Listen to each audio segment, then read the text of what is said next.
देश की तीसरी सबसे बड़ी टेलीकॉम कंपनी वोडाफोन आइडिया के लिए मौजूदा दौर बेहद उतार चढ़ाव वाला है।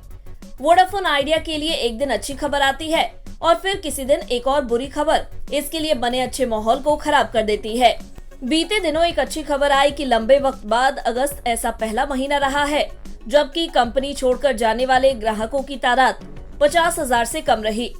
लेकिन अब एक बड़ी खबर ऐसी आई है जो कि वोडाफोन आइडिया की मुश्किलें बढ़ाने वाली है। खबर ये है कि वोडाफोन आइडिया को फंडिंग हासिल करने में और देरी का सामना करना पड़ सकता है। भारी कर्ज के बोझ से दबी वोडाफोन आइडिया को उम्मीद थी कि वो दिसंबर अंत तक पूंजी हासिल कर लेगी, लेकिन अब ऐसे आसार लग रहे हैं कि वोडाफोन आइडिया इस दिसंबर डेडलाइन से चूक जाएगी। खबरों के मुताबिक माना जा रहा है कि वोडाफोन आइडिया इन्वेस्टर्स के साथ फंडिंग के नियम और शर्तों पर डील नहीं कर पाई है और इस वजह से कंपनी को मिलने वाली फंडिंग भी अटक गई है। हालांकि कंपनी को उम्मीद है कि वो मौजूदा तिमाही में ही इन्वेस्टर्स के साथ डील करने में सफल रहेगी। खबरों के मुताबिक वोडाफोन आइडिया अमेरिका के एक्सपोर्ट इंपोर्ट बैंक के साथ फंडिंग के बाबत बातचीत कर रही है।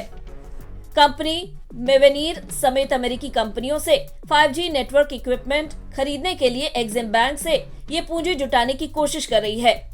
वोडाफोन आइडिया इसके लिए इक्विटी और इक्विटी लिंक्ड इंस्ट्रूमेंट्स बेचकर ये पैसा हासिल करना चाहती है। कंपनी का ये भी मानना है कि इक्विटी के लिए फंडिंग जुटाने के बाद उसे बैंकों से भी जल्द ही कर्ज मिल जाएगा। हालांकि दिसंबर आखिर तक कंपनी अगर पूंजी जुटाने में कामयाब नहीं होती है, उसके लिए कारोबारी कंपटीशन में टिके रहने की मुश्किलें और बढ़ जाएंगी। कंपनी अभी तक अपनी 5G सर्विस लॉन्च नहीं कर पाई है, साथ ही उसका मार्केट शेयर और यूजर्स लगातार रिलायंस जियो और भारती एयरटेल के हाथों खत्म हो रहा है। वोडाफोन आइडिया ने ऐलान किया था कि वो डेट और इक्विटी के मिक्स के जरिए 20,000 करोड़ रुपए जुटाना चाहती है। माना जा रहा है कि यूएस एक्सिम बैंक से वोडाफोन को मिलने वाली फंडिंग की ब्याज दर प्राइवेट लेंडर्स के मुकाबले कहीं कम होगी। मौजूदा फिस्कल में रिलायंस जियो ने करीब 16,640 करोड़ रुपए ऑफशोर लोन्स के जरिए जुटाए हैं। कंपनी ने ये पैसा 5G नेटवर्क इक्विपमेंट खरीदने के लिए उठाया है। हालांकि हाल के दिनों में वोडाफोन आइडिया के लिए दो अच्छी खबरें भी आई हैं। HDFC बैंक ने वोडाफोन आइडिया को 2,000 करोड़ रुपए का कर्ज दिया है। अपने कामकाज को चलाने के लिए वोडाफोन आइडिया को इस पूंजी की सख्त जरूरत थी। टेलीकॉम ऑपरेटर वोडाफोन आइडिया को अपनी पेंडिंग लाइसेंस फीस चुकाने और 5G स्पेक्ट्रम पेमेंट के भुगतान के लिए वोडा आइडिया को पैसे चाहिए थे। अब HDFC बैंक से ये पूंजी मिलने के बाद कंपनी अपने कामकाज को पटरी पर लौटाने में सफल हो सकती है। इस लोन का आपको ब्यौरा भी दे देते हैं। लोन का टेन्योर 2 साल का है और ये पैसा सितंबर में कंपनी को दे दिया गया था। पिछली लाइसेंस फीस के तौर पर वोडाफोन आइडिया ने वित्त वर्ष 2021-22 में और 2022-23 में करीब 350 करोड़ रुपए खर्च किए हैं।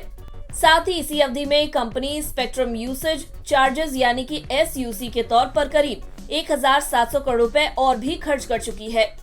इक्विटी फंडिंग के लिए कंपनी कई इन्वेस्टर्स के साथ बातचीत भी कर रही है। तिमाही नतीजों के हिसाब से भी कंपनी का परफॉर्मेंस ठीक रहा है।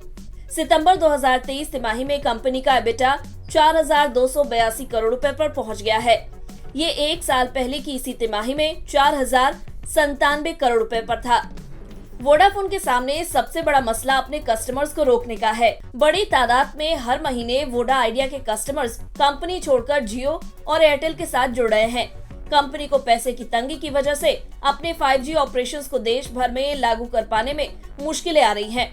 असल में अगस्त में वोडाफोन आइडिया 2018 के बाद से पहली बार अपने मोबाइल यूजर्स के लॉस को 50,000 के भीतर रोकने में कामयाब रही है।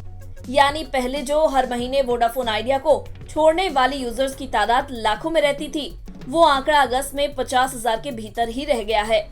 आंकड़े बता रहे हैं कि वोडाफोन आइडिया ने अगस्त में 49,782 ग्राहक गंवाए हैं।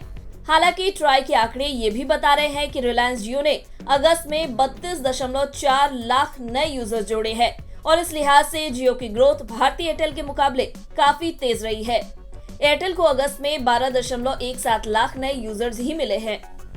जियो के यूजर्स की तादाद अब 44.57 करोड़ हो गई है, जबकि भारती एयरटेल के यूजर्स 37.64 करोड़ हो गए हैं। दूसरी तरफ वोडाफोन आइडिया के यूजर्स 22.82 करोड़ पर है। अब देखने की सबसे बड़ी बात ये होगी कि क्या वोडाफोन आइडिया दिसंबर तक अपने लिए फ्रेश कैपिटल जुटा पाती है या नहीं। जाहिर तौर पर वोडाफोन आइडिया की इस वक्त सबसे बड़ी जरूरत तत्काल फंडिंग हासिल करना है, तभी वो कारोबार भी पटरी पर लौटा पाएगी और अपने यूजर्स को भी साथ रखने में सफल हो सकेगी। बिस्तक आपके लिए लाया है प्रीमियम मेंबरशिप प्रोग्राम, जहां आपको मिलेंगे कई सारे फायदे, जिनमें मार्केट न्यूज़लेटर, लाइव चैट पर आपके सवालों के सबसे पहले जवाब, मार्केट आउटलुक, वीकेंड पर मार्केट स्कैन, एंकर्स के साथ चैट और भी बहुत कुछ। इस प्रीमियम सब्सक्रिप्शन में 3 तरह के प्लान्स हैं, सिल्वर, गोल्ड और प्लैटिनम, जिनकी शुरुआत मात्र 159 रुपए महीने से होती है। इससे जुड़ना भी बेहद आसान है। बिस्तक के YouTube चैनल पर जाएं, ज्वाइन बटन पर क्लिक करें और अपना प्लान सिलेक्ट करें। बस बन गए आप हमारे प्रीमियम मेंबर।